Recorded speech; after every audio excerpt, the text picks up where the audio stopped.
fucking break windows.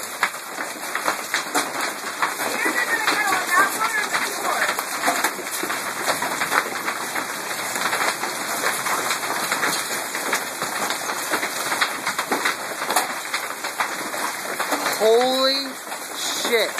Right now, it is literally raining ice. Ice the size of